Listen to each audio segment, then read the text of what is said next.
What's up, Ragin Nation? How's it going? This is Alex, you watching the Ragin Ronin review. It is time for another top 10 list. And today's top 10 list will be for my top 10 trilogies. And this is my personal favorite list of trilogies. It might be different from yours, but this is my personal favorite list. And I had a pretty hard time coming up with a top 10 trilogies list because there are essentially 30 films to consider. One trilogy has 3 films. 3 films times 10 trilogies, that's 30 films. And I was thinking, are the films, or rather are the trilogies in my list gonna be completely flawless? By flawless, I mean that all 3 films are gonna be good movies.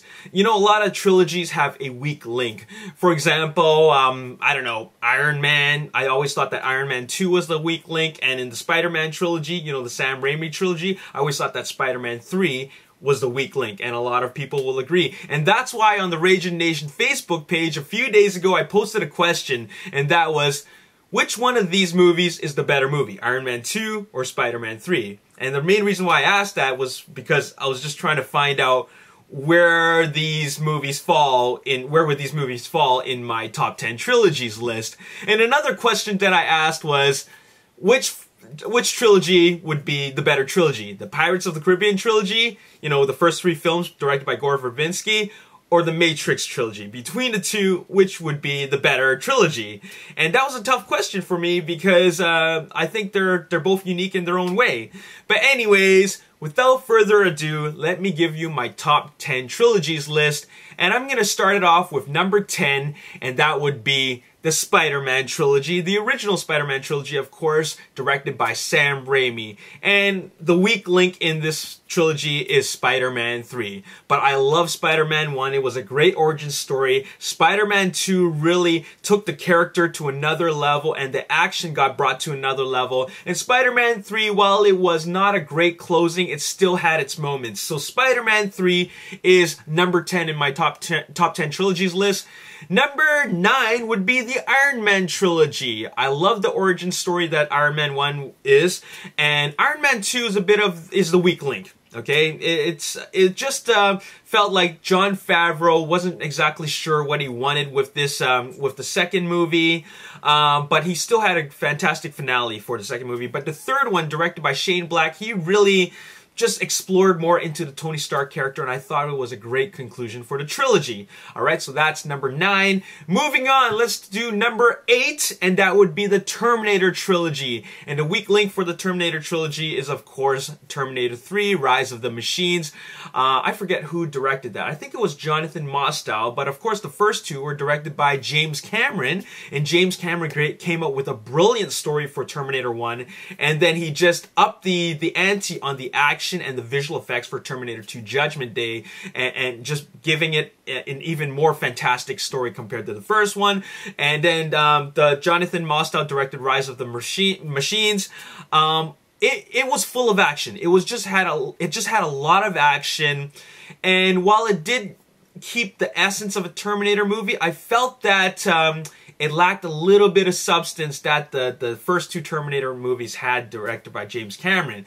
So it was the weak link, but make no mistake about it, I still feel that it was a very entertaining film. So Rise of the Machines is still a decent film in my opinion, but for the trilogy, it's the weak link. Now moving on from ranking number 7 all the way to number 1, these, in my opinion, are flawless trilogies. There are no weak links in these trilogies.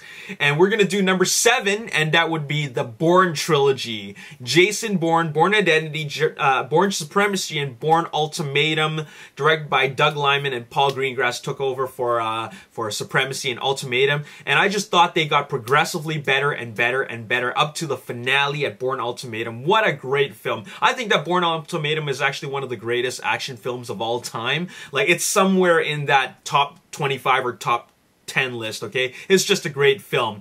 Moving on, let's do number 6, and that would be the Die Hard trilogy. First one directed by John McTiernan, second one Die Harder, directed by Renny Harlin, and the third one, John McTiernan is back with Die Hard with a Vengeance.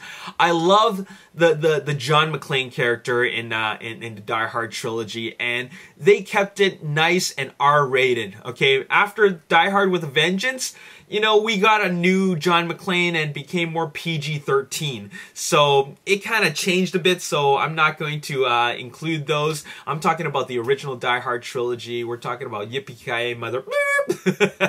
So anyways, those are really fun movies and definitely got to be up there in my top 10 trilogies list. Moving on, number 5 is the Lord of the Rings trilogy. Did you think that I was not going to include the Lord of the Rings trilogy? Did anybody even have a top 10 trilogies list without the Lord of the Rings trilogy? You gotta add Middle-earth in there. Peter Jackson, you know, he perfected it, okay? He got the original theatrical release and the extended editions, and these movies are just flawless. I can't say that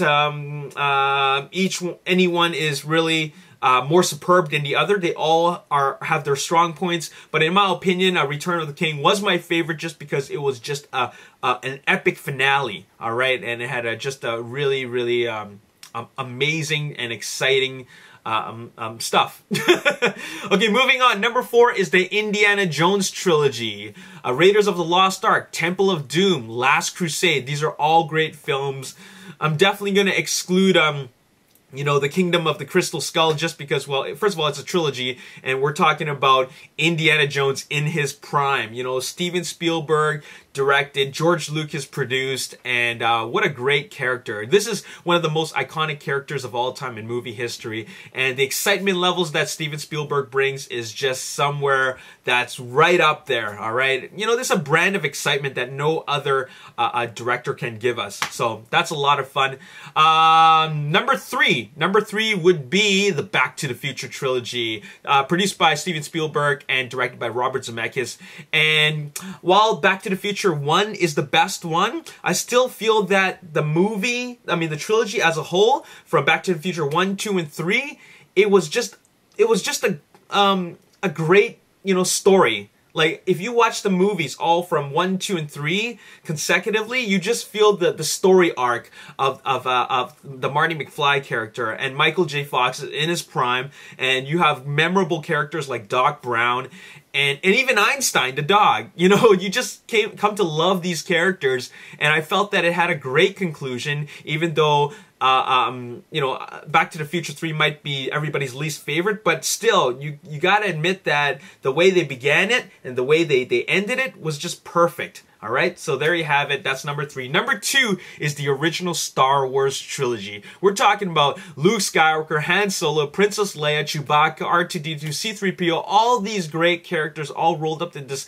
fantastic sci-fi trilogy that George Lucas created. And you know what?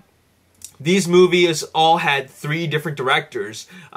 George Lucas directed the first one, and I think it was, you know what, I can't remember the names of Irvin Kershner, and I forget the name of the other director, but still, even though there's different directors, this is essentially George Lucas's world and universe and galaxy that he created. And, you know, the other directors were just playing on George Lucas's playground, and it just felt like such a great beginning and ending to the trilogy. So it's a very memorable trilogy. Everybody will always love the original Star Wars trilogy. I mean, especially if you compare it to the prequels. You know, the prequels got nothing on the original trilogy. These are some of the most iconic characters. Well, just Han Solo and Darth Vader. But like some of the most iconic characters of all time in movie history. And finally, number one. Did you think that I wasn't going to include the Dark Knight trilogy as my all-time favorite trilogy of all time? This trilogy is completely flawless. I have to say that the Dark Knight, Batman Begins, the Dark Knight, and the Dark Knight Rises, these movies just get progressively better and better and better, and the finale that Christopher Nolan created for us was just perfect. You cannot end the trilogy any other way, and I love the fact that it was concluded. Alright, it doesn't like leave us with a cliffhanger. Well, it kind of does, but you know it just ends there for the Dark Knight himself, the character. And I just love it. Christopher Nolan is such a great storyteller, and it felt like when he was directing Batman Begins and then you watch Dark Knight Rises, he mapped it all out. He had everything planned out, and he brought out such great villains for this trilogy, and every movie has its own moments. So there you have it. That's my top 10 trilogies list. Now, I have to give some honorable mentions to the Matrix trilogy and the Pirates of the Caribbean trilogy, directed by Gore Verbinski. At Stranger Tides, Pirates 4, that was just pure garbage to me. But the first 3 movies, I think, were fantastic films. The first one's the best. But Dead Man's Chest and at World's Ends, I thought that the story was absolutely confusing, but there was just this level of action and excitement that made me feel like really engaged to the movie. Not so much the story, but the movie itself as a whole was just really, really exciting, and I love the brand of action that Gore Verbinski gave to us. I'm not a big fan of the pirates genre, but I think that he gave us a very memorable trilogy. The Pirates of the Caribbean trilogy definitely deserves an honorable mention. And then finally, I want to give an honorable mention to, of course, the Wachowski brothers for the Matrix trilogy. And they had this very spectacular vision. The first one was just absolutely spectacular. It was just mind-blowing. But the sequels, I feel like it just got less good and less good. I'm not going to say it got worse and worse, but they just got kind of messy. The story was just all over the place, and nobody really understood what it really means, and it's kind of open to interpretation. But I feel that nobody else could have came up with the Matrix trilogy other than the Wachowski brothers. They gave us a very unique cinematic experience that I don't think any director would have the craziness to come up with. I mean, it's ridiculous. And I think it's actually a very important trilogy. It's an important piece of cinematic history, even though the sequels were weak. I mean, were not that great, and they're really messy. But still, I feel that they're movies that simply need to be seen, because they're just out of this world. So the Matrix trilogy from the Wachowski brothers definitely deserves an honorable mention. And there you have it. That's all I gotta say in this video. That's my top 10 trilogies list. So I just want to ask you guys, if you have top 10 trilogies list, or a top 5, or a top 3, let me know in the comment section below. And also, between the Matrix trilogy and the Pirates trilogy, which one do you think is the better trilogy? Let me know.